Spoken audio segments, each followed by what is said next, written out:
Une courte vidéo là pour montrer. Alors donc là, vous voyez au-dessus là, ça c'est la couche arable. Donc c'est là où poussent les plantes. Et en dessous, donc c'est les couches calcaires.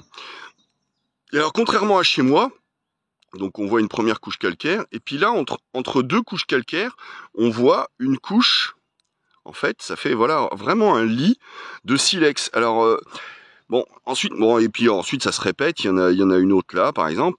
Mais moi, effectivement, je suis un peu. Ah non, c'est pas une couche de silex ici, non, j'avais mal vu. Mais enfin, bref, moi, ce qui m'étonne, c'est d'où ils viennent ces silex en fait. Je suis pas sûr de ce que c'est. Faudrait que je regarde. J'aurais eu tendance à penser moi que c'était une roche métamorphique, mais non, je me dis que ça doit pas être ça. Donc je vais essayer de me renseigner un petit coup.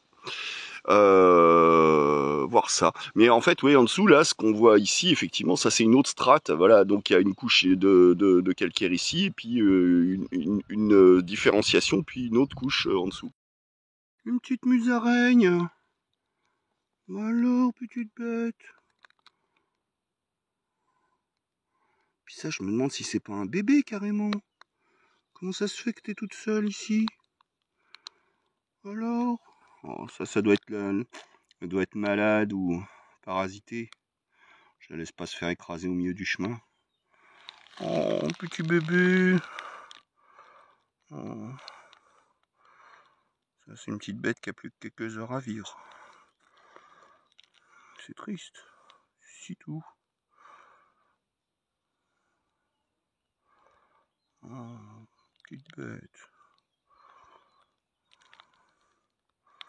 Je vais y trouver un petit coin tranquille pour finir ses jours.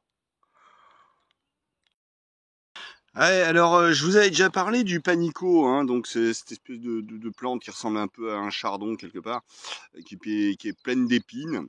Et j'avais essayé de voir, parce que je sais que ça se mange. Alors je sais qu'il y a les racines qui se mangent, mais je crois qu'il y a aussi donc les feuilles qui se mangent. Bon, il faudrait que je relise un peu plus en détail.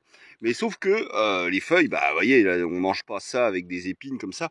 Et j'avais testé le truc de toucher l'intérieur, voir si les petites feuilles au centre, elles étaient tendres.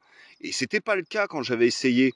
Sauf que ça devait pas encore être la bonne période pour que ça pousse, parce que là, en fait, ici, le centre, c'est tout tendre en vrai. Et c'est quand j'ai vu celle-là qui était bien verte, toute jeune, et en fait, quand je la touche, elle pique à peine, quoi. Alors que là, elle vient déjà de sortir et tout. Donc, j'en suis à me dire que pour ma salade de ce soir, je vais peut-être essayer de me goûter les panicots. Voilà, c'est l'occasion.